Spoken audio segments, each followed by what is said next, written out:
অনেকে রাগ করে বলে ফেলে যে আমি মারা গেলে তুই আমার জানাজায় আসিস না, আমার চেহারা দেখিস না, এমন কথাও তো শোনা যায়।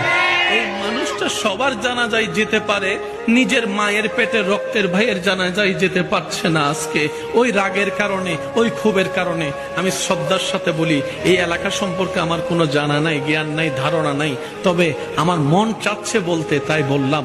আমরা দুনিয়াতে বেশি দিন জিজ্ঞেস করবে না, দুনিয়া এত ব্যস্ত, জিয়ারত করার মতো মানুষের টাইম নেই। কথা বলেন ঠিক কিনা? অনুরোধ করে বলি, সবকিছুই তো হবে। আমি শ্রদ্ধার সাথে বলি, যা হওয়ার হয়ে গেছে, বাদ দেন না, একটু বাদ দেন না। আল্লাহর দিকে তাকিয়ে বড় হয়ে ছোটকে একটু মাফ করে বুকের মধ্যে টেনে নেন। আল্লাহর দিকে তাকিয়ে ছোট হয়ে বড়কে সম্মান করে একটু জড়ায় ধরেন না।